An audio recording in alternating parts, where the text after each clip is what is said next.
Hi everyone, it's been a really long time since we haven't seen each other now. Almost 6 months, which is crazy, it's gone so quickly. Anyway, I hope you're doing well and you're still sticking in there. So today we have a quick session about Jacob of Israel. So let's just dive right in.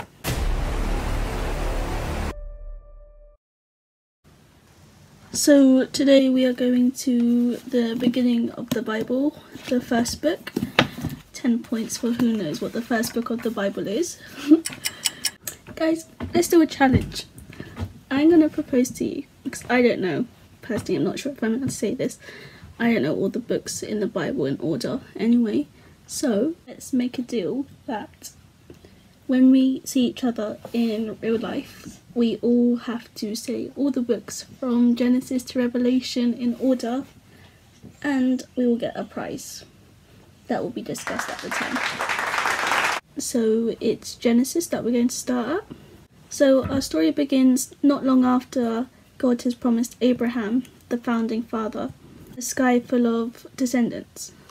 Even though Abraham is a very old man, he's like, in modern day, he'd probably be around 100, and he hasn't had any children or anything like that. So if we compared this to modern day, science would tell us that beyond 40 you're unable to have children, or you'll have quite big difficulty, you run into a lot of trouble trying. And that's what I love about this story, that even though science says that this isn't possible, God always makes it possible. Anyway, so back to this story. This old man, Abraham, gives birth to Isaac, who then has 2 sons, Jacob and Esau. I think that's how you say his name, I'm not sure. Let's watch a video to find out a bit more about them. God's story, Jacob and Esau. So part of God's story is about twin brothers, and it begins like this. Once, there were twins named Jacob and Esau, and they didn't get along. They actually started fighting before they were born. Then during birth, Esau came out first, but Jacob was holding on to his heel. That's not normal, and they even look different. The Bible says Esau's body was covered in so much red hair, it was almost like he had clothes on. Jacob's skin was smooth. Well, they got even more different as they grew up. Esau hunted animals and spent time outside. Their dad, Isaac, was a big meat eater, so Esau was his favorite. Jacob, on the other hand, was a quiet guy who liked to stay indoors. Their mom, Rebecca, liked Jacob the best. The Bible doesn't talk much about Jacob and Esau as kids, but we do know Esau was lucky to be the oldest because he had what's called a birthright. That meant Esau would be in charge of their family, including all their money, land, and stuff. Jacob would probably have to work for his brother Esau, and their dad Isaac would give Esau a blessing, which means Isaac would ask God to take care of his oldest son Esau in an extra special way. Well, you probably think Esau was pretty excited about this, but he wasn't. In fact, one day he gave it up. He'd just returned from a hunting trip. Since he was out killing animals all day, he didn't have time to eat. He came home starving. Jacob was making stew, so Esau said, "Quick, give me some of that stew. I'm very hungry." Now, Jacob was a little sneaky, so he didn't just share the stew with his hungry brother, which would have been nice. Instead, he said, "First, sell me your birthright." And guess what? Esau said yes. It's a little like paying $1 million for a bowl of mushy soup. We don't know why Esau did that, but the Bible says he didn't care about the birthright. But later, when Isaac was really old and about to die, he wanted to ask God to take special care of his firstborn Esau. So he told Esau to go hunting and make him some tasty food, maybe for the last time. Now, Esau wanted the birthright, so he left right away to hunt. Meanwhile, Rebecca had heard Isaac and Esau talking, and remember, Jacob was her favorite. She wanted him to get the blessing, so she did something really sneaky. She told Jacob, "I will prepare tasty food for your father. You take it to your father to eat. Then he'll give you his blessing before he dies." See, Isaac was blind. She was telling Jacob to pretend he was Esau. But there was a slight problem with her plan. First off, Esau was hairy, so if Isaac touched Jacob's smooth skin, he would know the truth. The Bible says Esau had a certain smell too, which might be a polite way of saying he stunk. I mean, imagine how smelly a guy would be if he was always sweating and getting dead animal blood stuck on his clothes and matted in his hairy skin. And this was before deodorant. So even though Isaac was blind, he might smell Jacob or touch his smooth arm and know the truth. Well, Rebekah was sneaky like Jacob.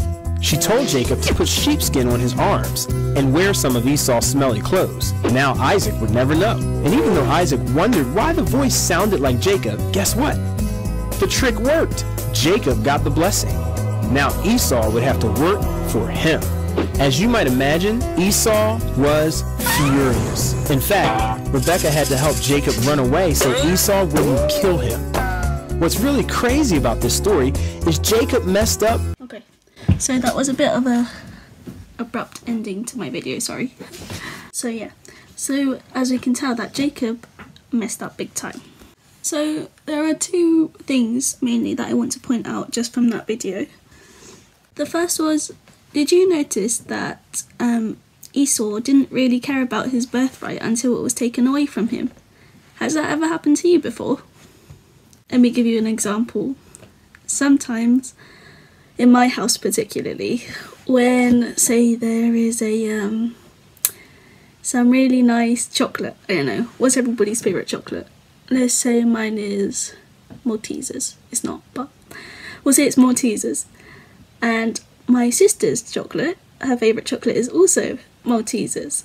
So I'll be going out to work or university or whatever, and my sister will be home all day and she won't want the Maltesers at all. She will see it and she will walk by not caring about it, and I will come home hungry, starving from my long day. And as soon as I reach for those Maltesers, I don't know if any of you can relate to this with your brothers and sisters or cousins, she decides that she was about to eat that, actually. And we have a little fight. We have to split the last Malteser probably. And the point is that she had the whole day to eat that Malteser and she didn't. Only because, well, let's not say this to her, but only because she saw me eating the Malteser is when she wanted it. So I see that there's quite a similar pattern with a lot of siblings, like in this story, for example, between Esau and Jacob, that Esau wasn't too bothered about his birthright until it had gone out of his control, out of his hands, and it had gone to Jacob. The other thing that I found quite strange was how Jacob took advantage of his brother after he had come back from his hunting trip or wherever it was, and he was really, really hungry. So let's put that into context as well. I don't know if you guys have gone through this, but sometimes when I'm fast asleep and I'm sleeping and I'm sleeping and I'm sleeping, and then suddenly I wake up and I'm like, oh, I really need some water. I'm thirsty. I haven't drunk in like 8 hours. I need some water. So there I am, waking up, ready to get my drink. And I have to go all the way downstairs in the dark, creep down so I don't wake up my dog. And that water, when it hits the back of my throat, it feels like it has been sent from God himself. After so long without drinking water, and it just feels so fresh and nice. I don't know if you guys have experienced that, or maybe I'm not sure about you guys, but as many of you know, I think you know that I'm obviously Sri Lankan and we tend to eat quite spicy food. So when you bite into a chili, let me tell you that your ears are fuming. There is actual smoke coming out your ears. Your tongue feels like it is on fire. You go a bit dizzy. You don't know what's going on. Yeah, I'm definitely sweating under my eyes, which I don't think I felt sweat there before. So I'm feeling it. And you need to find something sweet. You need to find something sweet to cool down your mouth and your tongue before you start fainting. So you're turning the whole kitchen upside down, and then you find that last little raisin of chocolate covered raisin. That's all you have, but it's enough. It will do the trick. It will calm everything down, and when you have it, it just hits the spot. It hits different. I don't know what to tell you guys. Let's do a little homework. Actually, better you don't tell your parents that I tell you to eat chilies and then have chocolate after, But if you do that, you'll know what I mean. You'll know what I mean. Anyway, so I imagine that this is quite similar to what Mr. Esau felt when he had come back from who knows how long he hadn't eaten for, and he was eating. He saw that Jacob was making a stew, maybe his favourite stew, and he was like, yo, give me some stew. So desperate measures call for desperate times, and he felt he had no other option but to sell his birthright. But I do think it was a bit cheeky, I don't know if that even covers the word, of Jacob to see his brother in need and manipulate him to sell him his birthright. Anyway, as if selling his birthright wasn't enough, Jacob goes on to steal Esau's blessing as well from his dad. So on his deathbed, essentially, Jacob steals Esau's birthright. And what surprises me the most is that God knew that this was going to happen before they'd even come out of the womb.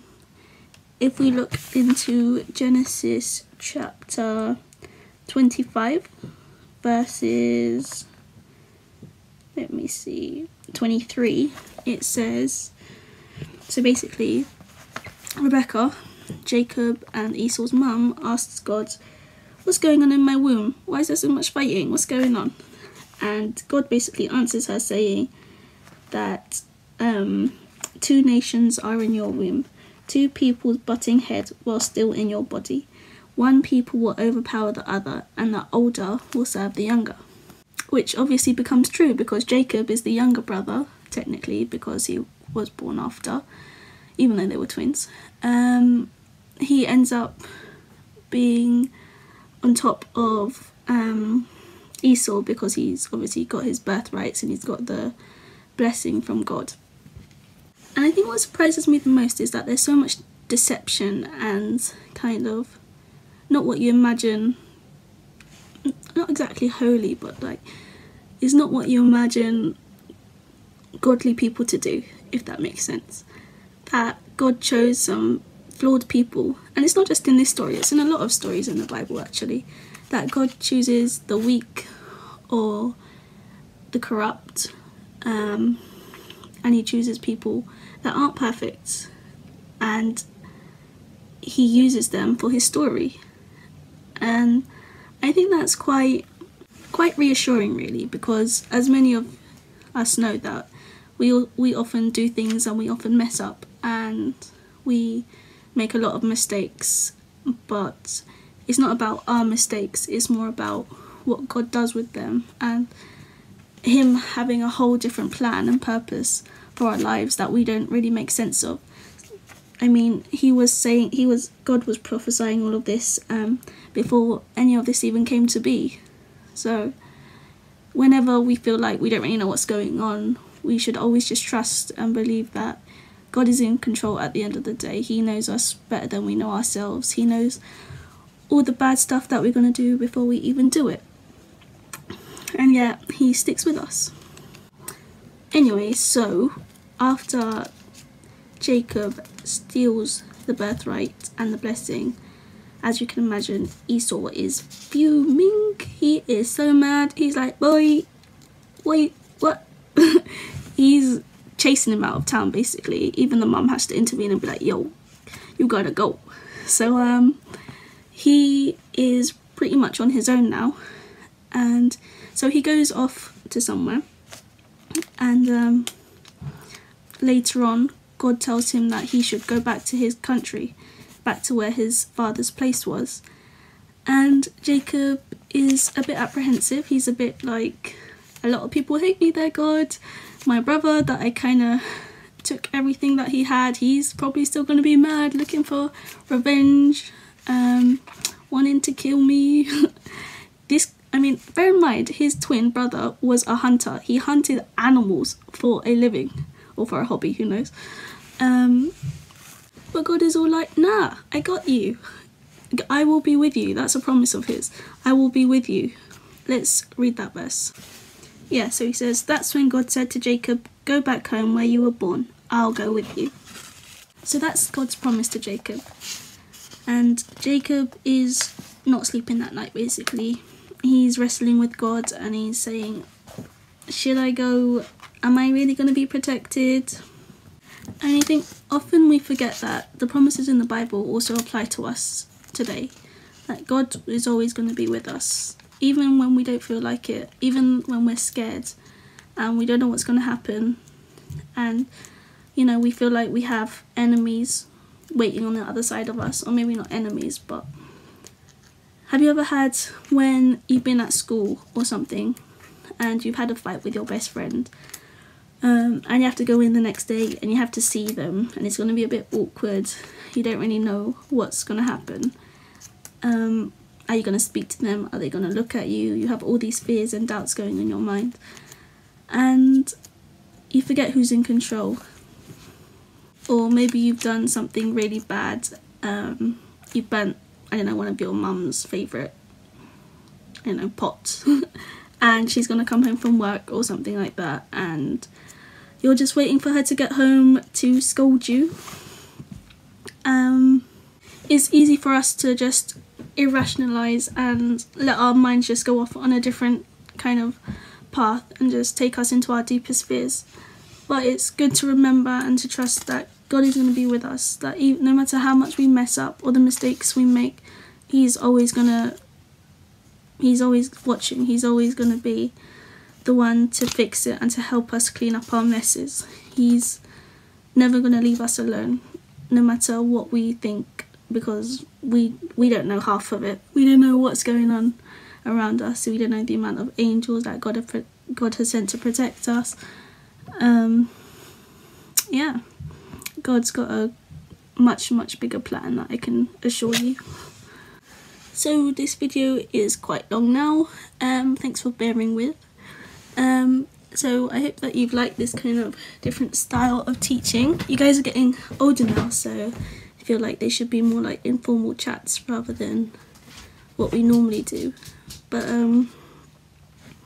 yeah, hopefully we will be able to be together again so we can play games in that long hall and actually see each other. So let's just quickly summarise and do some takeaways from today's session. So our homework, or if you're willing to go for the challenge, is we need to learn the books of the Bible in order. It has to be in order, otherwise you don't get a prize, okay? And yeah, let's recap quickly. So what we've learnt from Jacob has been that he was quite scared of what God had laid out, the plans that God had for him, that which a lot of us can relate to, that we don't always think that we're quite the right fit or the right match for God's plans for us. He also has I can't even speak English today. He always has a bigger calling for us than we think that we're capable of, but we just need to remember that everything is possible through Him, and we're never in it alone. He's always going before us, whether we remember that or not. It's just a fact that He is with us. Alright then, let's close up with a prayer and then you're free to go. Okay, so dear God, thank you for this day. Thank you that we can still connect, even in the midst of a pandemic, that we are still able to hang out with each other and learn more about you, even if it's through a computer screen. I just thank you that technology has advanced so much that it's been able to let us do this and still be together. I pray that we'll always remember that, like you were with Jacob back all those years ago, you are still with us now, and that you're still watching over us and going before us in all of our situations that we haven't even lived through yet. I pray that you just build our confidence and our trust in you every day of our lives, that we never forget how precious we are to you and how much you want to draw us close to you, Father. I pray that all the people that are here today and all those that aren't, who've been watching this video, that they'll have a good week at school and they'll never forget your truths and your promises that you have sent to us, Father, Lord. In Jesus' name I pray, amen. So guys, I will see you soon, and until then, hugs and kisses.